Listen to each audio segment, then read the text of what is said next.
Covering Hilo to Kona, Hawaii to Naalehu, this is Big Island Video News. I'm Stephanie Salazar. It was a tense weekend at the PUNA geothermal venture power plant, although there were no dangerous steam releases. On Sunday, PGV had an unplanned shutdown, raising concerns in the community that there could be a steam release. A command post was set up at the intersection of Kapoho Road and Pohoiki Road, right next to a vandalized stop sign that shows how some in the community feel about the industry. Resident and activist Bob Patrici was out taking hydrogen sulfide measurements with a handheld monitor. 0, because all that means though is it's below 100 parts per billion or 1 part per million. Well, we're going to get one that reads down to 1 part per billion, hopefully. Civil Defense gave us this, which was we really appreciated. They're going to give us another one.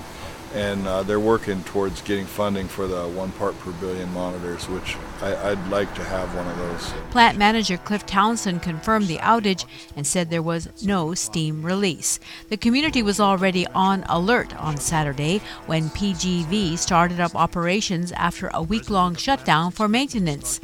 The civil defense message went out over the airwaves on Saturday. During the initial startup and return to operations, the neighboring communities and residents may observe and hear equipment and systems being started and engaged.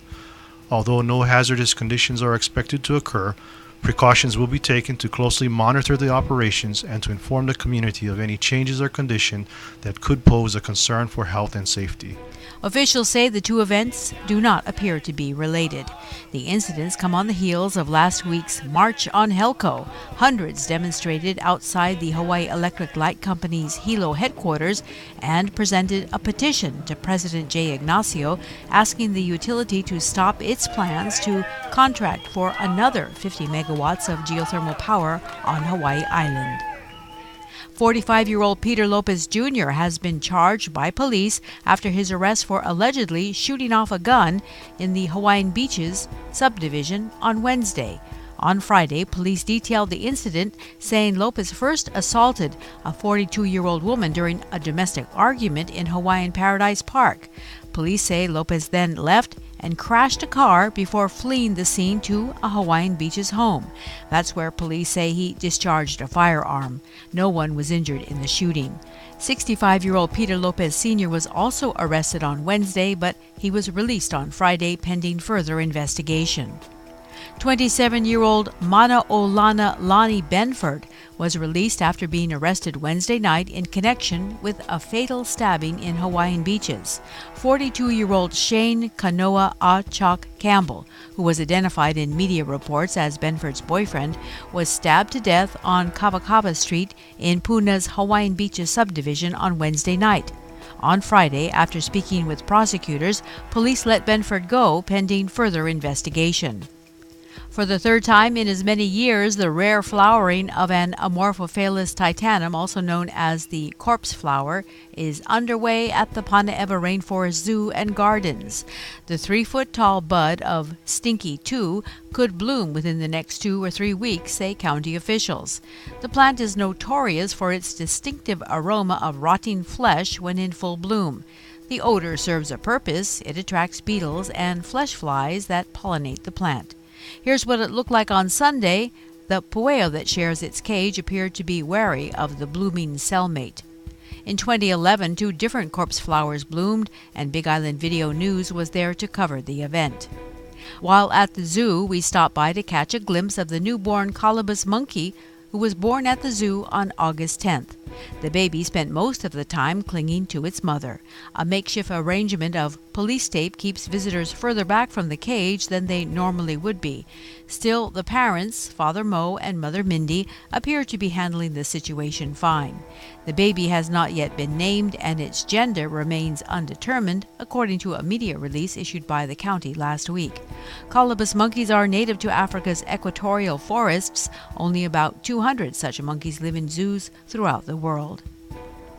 The benefit for musician and former radio host Randy Parker, who is battling stage 4 head and neck cancer, was held on Saturday at Sangha Hall in Hilo. There were performances from popular island musicians, a silent auction, and a chili contest judged by KGMB TV reporter Ramsey Wharton. Randy shared his story last week on Big Island Video News during this talk story on the porch of his home in Hawaiian Paradise Park. His childhood friend, artist Nelson Makua, himself a head and neck cancer survivor, was by his side. It didn't take us long to realize that many of those involved in Saturday's KOKUA Randy Parker benefit had a courageous story of their own. Here is the man of the hour speaking to noted volcano videographer Mick Kalber, who we learned also fought off head and neck cancer. And on stage, even during the short time we were filming at Sangha Hall, more stories of bravery. Like Yisa Var, who has taken on breast cancer, or Rupert Tripp, who nearly met his end at the hands of a drunk driver behind the wheel of a car in Waimea. He was also the beneficiary of a fundraiser held at Sangha Hall 4 years ago, much like this one. And the silent auction was a success and included Randy's father's Samoan Lauhala hat with Randy's mother's feather lei band. It was won in the auction by Auntie Doreen Henderson, a legend in lei hulu art. She recognized the quality of the hat and the feather hat band and appreciated its sentimental value. And finally, North Hawaii Hospice held its third annual floating lantern ceremony at the Fairmont Orchid on Sunday, August 25th from 5 to 7:30 p.m. The ceremony was held at Coconut Grove in the resort, and at sunset, the lanterns were released into Pauoa Bay. Organizers say lantern floating is an Asian spiritual tradition that symbolizes the wish for all beings to live in peaceful coexistence. As lanterns are released into the ocean, they take with them the senders' healing prayers to honor and remember those who have passed. Organizers say the lanterns are collected at the end of the release, the lantern base is saved, the lantern papers are collected, dried, and burned in a respectful manner. This is Big Island Video News for Monday, August 26, 2013. I'm Stephanie Salazar.